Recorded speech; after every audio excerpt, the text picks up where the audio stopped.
Do Pai, do Filho e do Espírito Santo. Amém. Ave Maria, cheia de graça, o Senhor é convosco. Estamos perseguidos pela fé.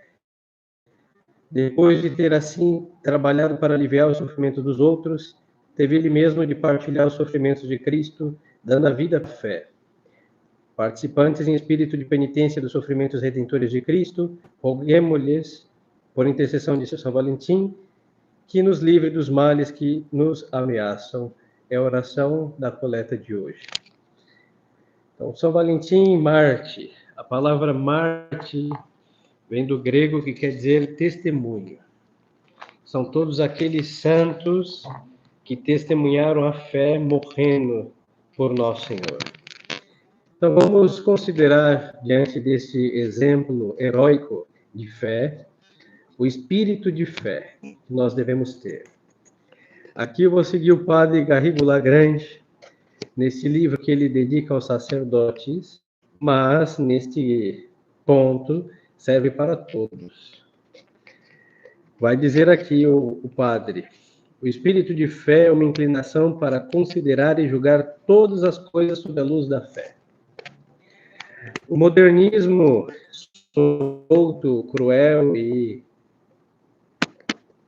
protestante, ele deixa a fé como um sentimento. A fé não é um sentimento. Tanto que nós não podemos sentir a fé. É como dizer, eu sinto, padre, quando rezo, meu coração palpita mais forte, sinto uma consolação. E outros podem dizer, padre, eu não sinto nada, não vejo nada, não passa nada. Quem sente que não sente, não quer dizer que o que sente tem mais fé. Não.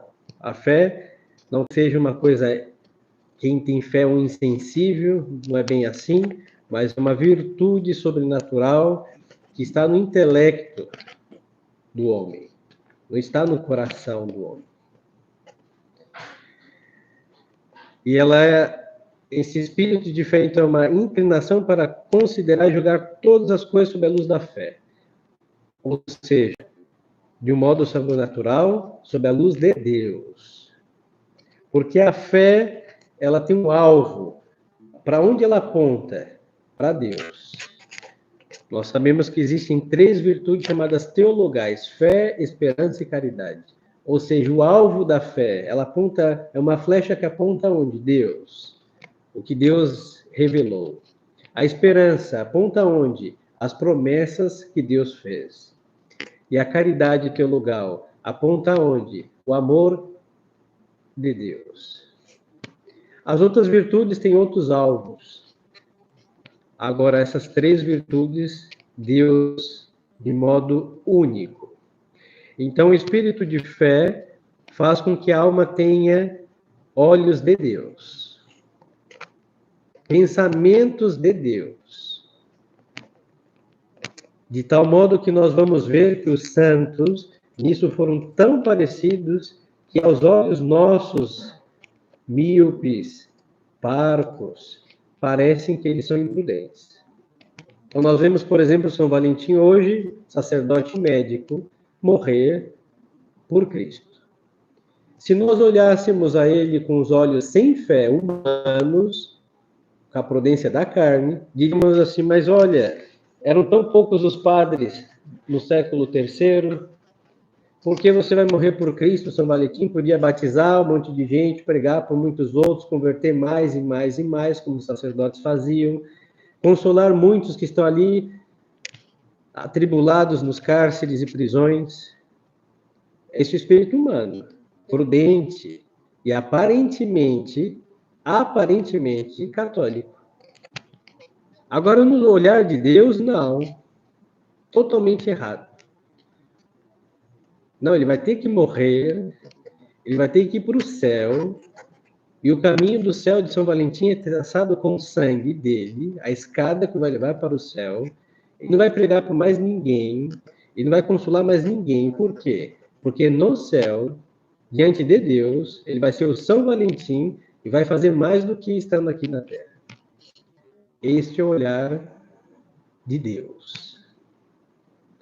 Então, o espírito de fé nos faz julgar as coisas de um modo muito mais profundo, de modo absolutamente verdadeiro e diríamos de um modo infalível, porque é o juízo de Deus. É reproduzir, é se arrimar, se ancorar nas sentenças do Altíssimo, que não pode nem se enganar e nem nos enganar. Assim sendo que, por exemplo, voltando ao São Valentim, quando ele percebeu isso pela fé que ele tem em Deus, ele morreu feliz e cumpriu a sua missão nesta terra e é um exemplar que estamos aí quase 1800 anos depois de sua morte venerando. Se fosse um padre que morresse velho, por mais apostolado que pudesse ter feito, consolados muitos e batizados muito mais, talvez nem saberíamos que no século III passou um Valentim, Padre Valentim, na cidade de Roma, como muitos outros passaram, cujo nome nem o tempo pôde perpetuar.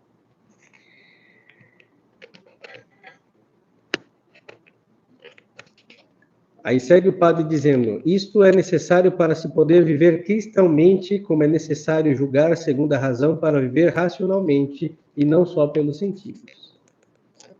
Nós sabemos que quem se guia pelo sentido se engana. Nós podemos estar achando que, não sei, o padre está com raiva de mim. Aí, a partir do momento que nós achamos algo, começamos a obrar em consequência deste acho, e no final das contas, não estou com raiva de ninguém, sofro um desgaste de alma, uma preocupação estúpida. Agora, quando nós vivemos baixo a fé, nós não damos lugar para esse acho, supõe, me parece que. Isso é espírito humano, superficial e totalmente egoísta. O espírito da fé nos faz sair de nós e não ficar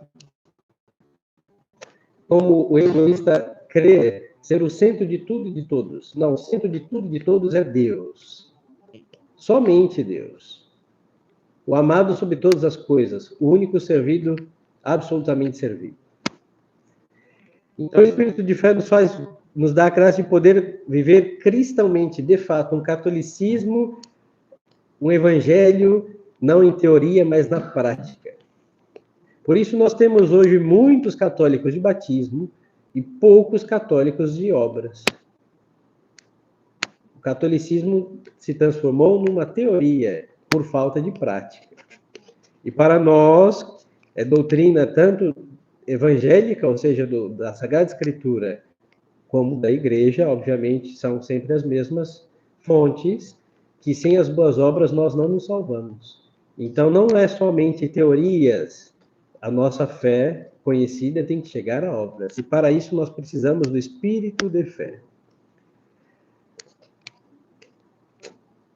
São Paulo, na carta aos Hebreus, oferece-nos magníficos exemplos de espírito de fé. E aí vai dizer, Hebreus capítulo 11, versículos 17 ao 37. Pela fé, Abraão ofereceu Isaac. Os senhores se lembram dessa passagem. Isaac, pobre, teve um filho e Deus manda imolar seu filho. E para este caso de Abraão, Deus havia dito que a sua posteridade seria mais numerosa que as estrelas do céu e os grãos de areias do mar, das praias. E agora manda sacrificar seu filho. Como pode ser isso? Deus não se contradiz. Se Abraão tivesse ouvido essa promessa de Deus e essa ordem do Altíssimo com o nosso espírito humano, ele diria: peraí, Senhor, como pode ser que o Senhor diz que a possibilidade será mais numerosa e o Senhor me manda imolar meu filho? Não. São Paulo vai dizer que por que ele foi imolar seu filho? Porque ele acreditava que Deus podia ressuscitá-lo, de fato.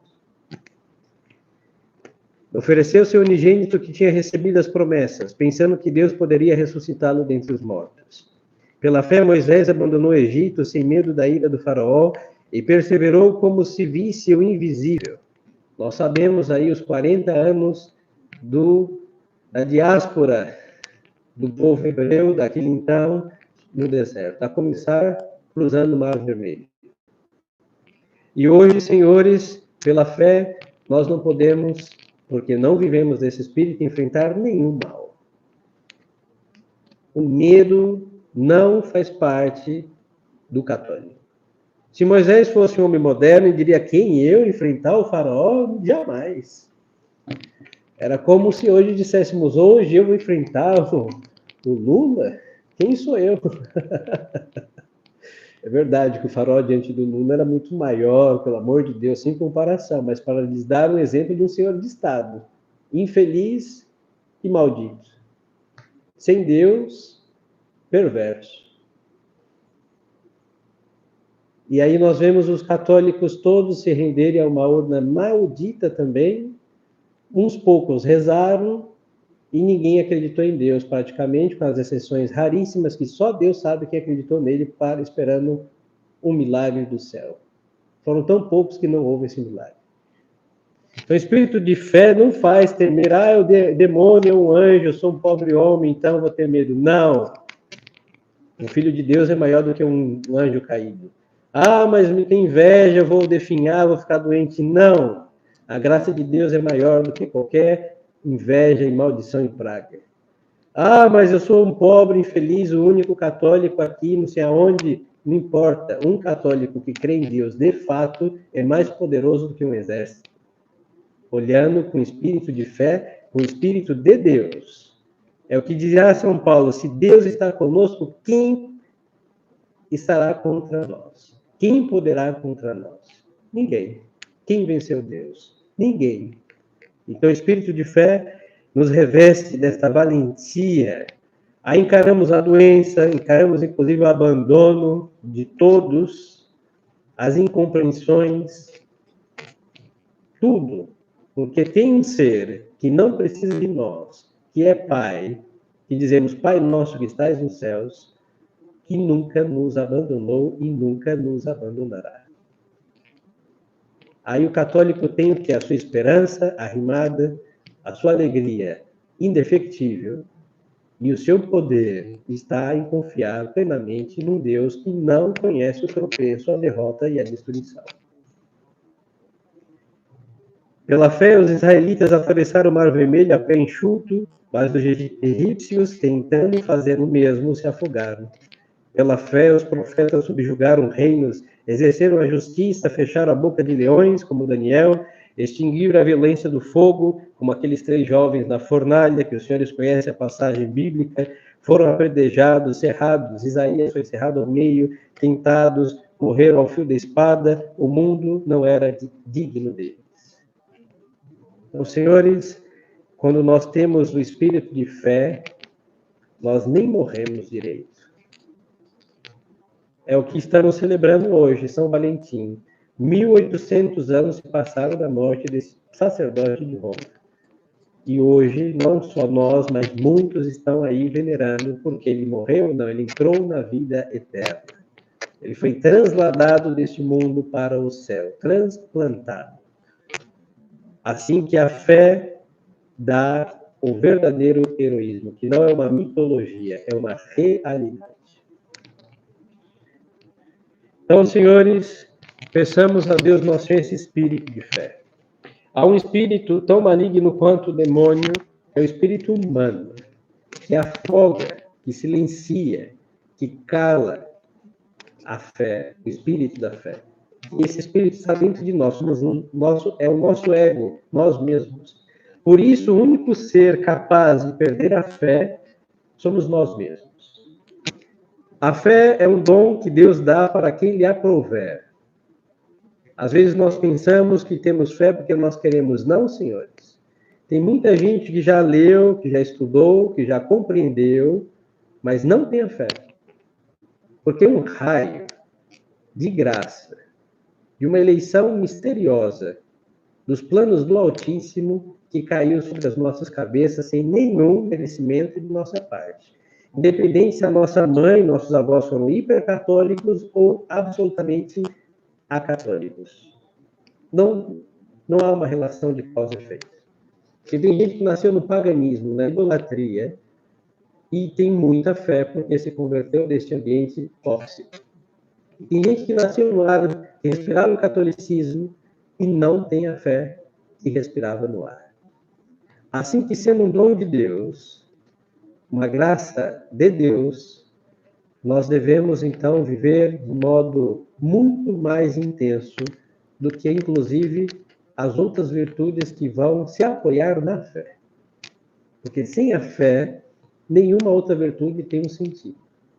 Porque, como dizia o autor, que agora o padre não se lembra o nome, ele vai dizer: se Deus não existe, tudo me é permitido. Ou seja, se nós não tivermos a fé, todo mal não seria mal, todo pecado não seria pecado, todo erro não seria erro. Assim, então, o diferencial entre o bem e o mal, entre a luz e as trevas, é a presença de Deus, é crer em Deus, estar submisso a Deus, absolutamente por esta virtude. Então, esse espírito, senhores, para que não possamos ser enganados por ninguém. Mesmo quando autoridades defeccionam na fé, sejam religiosas, sejam quais forem, nós, pelo Espírito de fé, não podemos nos enganar. Mesmo que nos coloquem ali, ou cuspa nesse crucifixo, ou morra pelo Espírito de fé, nós vamos morrer por Cristo, porque a fé nos ensina que Ele morreu por nós. Então, senhores, a fé é importantíssima virtude, sem a qual nada da nossa prática católica teria sentido. De fato, a nossa existência humana sem a fé, desde a vinda de nosso Senhor, não teria sentido, porque sem a fé não existe céu, não se crê em céu. Sem a fé não se crê na existência do inferno. O ateu vive solto, porque não tem céu para ganhar e inferno para evitar. Sem a fé não tem moralidade que se mantenha. As pessoas diriam: padre, mas existe a virtude natural. Sim, mas tire o sobrenatural, disse alguém, e nem o natural ficará em pé. É o que nós vemos. O mundo de loucos, o mundo de animais, é o mundo de apóstolos. Então, para ter essa sanidade espiritual, essa sanidade mental, nós precisamos urgente viver desse espírito de fé. Então, na prática, o que podemos fazer? Primeira coisa, doutrina. A doutrina, disse São Paulo, entra pelo ouvido.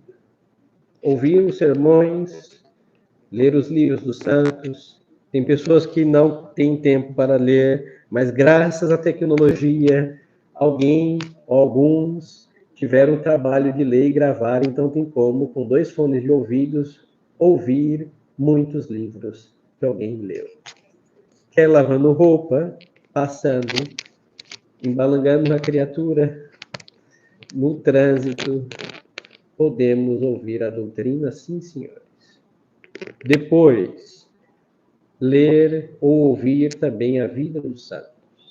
Não há santo no céu que não tenha vivido ao heroísmo, o espírito de fé que lhes falo nesta noite. E depois, terceira prática, rezar. Quem crê em Deus está sempre prostrado a seus pés. No perrengue, nós vamos chamar a polícia ou quem for, o bombeiro, sim, mas nós vamos invocar primeiro a Deus, que tem todo o controle de todas as coisas. Nos perrengues contra a justiça, todo aquele advogado e processo, sim, mas em primeiro lugar o juiz dos juízes, o que faz justiça sempre em toda causa, Deus. Nas enfermidades, vou ao médico? Vou tomar o remédio? Vou. Mas antes de tudo isso, eu vou ao médico dos médicos que tem o poder de curar tudo, e se não curar é porque aquela doença me é necessária para entrar no reino dos céus, com a resignação, inclusive com a alegria de saber que será um veículo para a eternidade com Deus. Assim, senhores, nosso espírito, o espírito católico, será vivido na plenitude mesmo nessas trevas tão densas que nós respiramos neste mundo, neste Brasil que se diz católico, nada mais do que a apostasia, o espírito das trevas que tem investido cada vez mais para sufocar o espírito de fé daqueles que creem em Deus. Que Deus não permita este horror e que tenhamos essa reação católica de viver impregnados do Espírito de Nosso Senhor, do Espírito católico e Espírito da fé verdadeira. Louvado seja nosso Senhor Jesus Cristo. Em nome do Pai, do Filho e do Espírito Santo. Amém.